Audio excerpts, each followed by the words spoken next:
அனைவருக்கும் அன்பான வணக்கம். இந்த தொகுப்புல மார்கழி மாதத்திற்குண்டான பலன்களை தான் பார்க்க போறோம். மார்கழி மாதத்தை தேவர்களோட மாதம் அப்படின்னு குறிப்பிடுவாங்க. அதாவது கடவுளை வழிபடும் மாதமாகும். இறைவனை வழிபடுவதற்காக இந்த மாதம் ஒதுக்கப்பட்டிருக்குது. அதனால எந்த விதமான மங்கள நிகழ்ச்சிகளும் இந்த மாதத்தில் நடத்த மாட்டாங்க. சைவ ஆலயங்களிலும் சரி, வைணவ ஆலயங்களிலும் சரி, சூரிய உதயத்திற்கு முன்னதாவே பூஜை, ஆராதனை இது எல்லாமே நடத்தப்படும். இந்த மார்கழி மாதத்துல தட்சிணாயன காலம் மார்கழியோடு முடியுது. சூரியனுடைய தெற்கு இயக்கம் முடிவடையும் காலம் அப்படின்னு கூட சொல்லலாம். இந்த நேரத்தில் சூரியனோட கதிர்வீச்சு பல பிரச்சனைகளை தரக்கூடும். இந்த மார்கழி மாதம் இறைவனுக்கு உரிய மாதம் அப்படின்னு நம்ம சொன்னோம். ஆனால் மற்ற மாதங்களில் ஒரு நாளோ ஒரு கிழமையோ மட்டும்தான் இறைவனுக்கு உகந்ததாக இருக்கும். ஆனால் மார்கழியில் மட்டும்தான் அந்த மாதம் முழுவதுமே இறைவனுக்கு உகந்ததாக போற்றப்படுது. இந்த மார்கழி மாதம் 1ஆம் தேதி முதல் 29ஆம் தேதி வரைக்கும் இருக்குது. 17/12/2023 முதல் 14/1/2024 வரையிலையும் இந்த மார்கழி மாதம் இருக்குது. சூரிய பகவான் தனுசு ராசியில பயணம் செய்கிறாரு. தனுசு ராசிக்கு அதிபதி குரு பகவான். குரு பகவான் வீட்டில் சூரியன் செவ்வாயோட கூட்டணி சேரும்போது மேஷம் முதல் மீனம் வரை இருக்கக்கூடிய 12 ராசிக்காரர்களுக்கும் எப்படிப்பட்ட பலன்கள் எல்லாம் கிடைக்கும் அப்படின்னு விரிவாகவே பார்க்கலாம். இந்த மார்கழி மாதத்துல கிரகங்களோட நிலைகள்லாம் எப்படி இருக்கு அப்படின்னு முதல்ல பார்த்துடுவோம். சூரியன் தனுசு ராசியில இருக்கிறாரு. செவ்வாய் விருச்சிக ராசியில மார்கழி மாதம் 11ஆம் தேதி வரைக்கும் இருக்கிறாரு. அதன் பிறகு தனுசு ராசிக்கு போறாரு. புதன் விருச்சிக ராசியில இருக்கிறாரு 23ஆம் தேதி வரைக்கும். அதன் பிறகு தனுசு ராசிக்கு போறாரு. சுக்கிரன் துலாம் ராசியில இருக்கிறாரு 9ஆம் தேதி வரையிலும். அதன் பிறகு விருச்சிக ராசிக்கு போறாரு. குரு பகவான் மேஷ ராசியில 4ஆம் தேதி வரைக்கும் இருக்கிறாரு. அதன் பிறகு வக்ர நிவர்த்தி அடைகிறாரு. சனி பகவான் மகர ராசியில 4ஆம் தேதி வரைக்கும் இருக்கிறாரு. அதன் பிறகு கும்பராசிக்கு போறாரு. ராகு மீன ராசியிலையும் கேது கன்னி ராசியிலையும் பயணம் செய்கிறாங்க. இப்படிப்பட்ட சூழ்நிலையில தான் இந்த மார்கழி மாதம் பிறக்குது. தர்ம அதர்மங்களுக்கு ஏற்ப பலன் தரக்கூடிய சுக்கிரனை ராசி அதிபதியாக கொண்டவர்கள் தான் இந்த துலாம் ராசிக்காரர்கள். உங்கள் பக்கம் நியாயம் இருந்தாலும் உறவினர்களிடம் கோபத்தை காட்டி உறவுகளை சிதைத்து விட வேண்டாம். உங்களுடைய ராசி அதிபதி மற்றும் ஆயுள் ஸ்தானத்துக்கு அதிபதியான சுக்கிரன் இந்த மாதம் 9ஆம் தேதி குடும்பஸ்தானத்துக்கு போறாரு. அதனால புதிய நபர்களோட அறிமுகம் அப்படிங்கிறது கிடைக்கும் உங்களுக்கு. அவர்களின் மூலமா அதிக நன்மைகள்லாம் உண்டு. எதிர்பாலினத்தவரிடம் பழகும் போதுல சற்று கவனத்தோடு இருக்கணும். இல்லத்திற்கு தேவையான ஆடம்பரமான பொருள்கள் எல்லாத்தையும் வாங்கும் நிலை உருவாகும் உங்களுக்கு. புதிய பதவிகள் கிடைக்கிறதோடு சமுதாயத்தில் மதிப்பும் மரியாதையும் உயரும். உதவி அப்படின்னு உங்களை தேடி வர்றவங்களுக்கு உங்களால் முடிஞ்ச உதவிகளை செய்வீங்க. அதன் மூலமா உங்களுக்கு மரியாதை அப்படிங்கிறது ஏற்படும். அரசாங்கத்தின் மூலம் கிடைக்க வேண்டிய பணிகள் கூட கிடைக்கும் உங்களுக்கு. உங்களுடைய வாக்கு வன்மையால் எடுத்த காரியத்தை சிறப்பாக செய்து முடிப்பீங்க. உங்க ராசிநாதன் சுக்கிரன் உங்க ராசியிலேயே சஞ்சரிக்கிறாரு. அவரை மேஷத்துல உள்ள குரு பகவான் பார்க்கறாரு. அதனால குரு சுக்கிர பார்வை விளைவா திட்டமிடாத காரியங்கள்ல கூட உங்களுக்கு வெற்றி அப்படிங்கிறது கிடைக்கும். விலகிச் சென்ற உறவினர்கள்லாம் மீண்டும் சேருவாங்க. தொழிலில் வளர்ச்சியும் லாபமும் கூடுதலாக கிடைக்கும். அர்த்தாஷ்டம சனியும் துலாம் ராசிக்காரர்களுக்கெல்லாம் விலக போகுது. அதனால பல வழிகளிலும் நன்மைகள் அப்படிங்கிறது கிடைக்கும். வங்கி கணக்குல உங்களுடைய சேமிப்பு அப்படிங்கிறது உயரும். கூடிய விரைவில் ஒரு நல்ல செய்தி கிடைப்பதற்கான வாய்ப்பும் இருக்குது. வெளியூர் பயணங்கள் மூலியமா வெளியூர் பயணங்கள்லாம் உங்களுக்கு நல்ல பலனை கொடுக்கும். வியாபாரத்தில் அடுத்த கட்ட நடவடிக்கைகள் அடுத்த கட்டத்தை நோக்கி முன்னேறி சொல்லுவீங்க. பொது காரியங்களில் ஈடுபட்டு இருக்கிறவங்களுக்கெல்லாம் பொதுமக்கள் மத்தியில் உங்களுடைய மரியாதை அப்படிங்கிறது உயர்ந்து கொண்டே இருக்கும். நீண்ட காலமாக விற்பனையாகாமல் இருந்த இடத்தை விற்று நிம்மதி அடைவீங்க. சகோதரர்களுக்கும் சகோதரிகளுக்கும் தேவையான உதவிகளை செய்து உங்களுடைய உறவை மேம்படுத்திக் கொள்ளுவீங்க.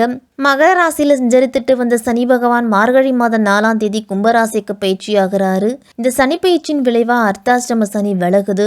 இதிலிருந்து உங்களுக்கு தடைகள் அப்படிங்கிறது அகழுது.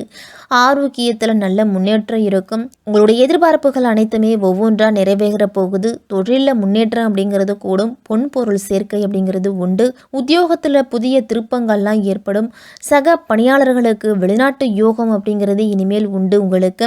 மார்கழி மாதம் 9ஆம் தேதி விருச்சிக ராசிக்கு சுக்கிரன் போறாரு. உங்க ராசிக்கு அதிபதியான சுக்கிரன் தனஸ்தானத்துல சஞ்சரிக்கும் போது பொருளாதார நிலையும் இருக்கும். குடும்பத்துல ஒற்றுமை அப்படிங்கிறது பலப்படும். தங்கம், வெள்ளி, ஆடை ஆபரணங்களோட சேர்க்கையெல்லாம் உண்டு.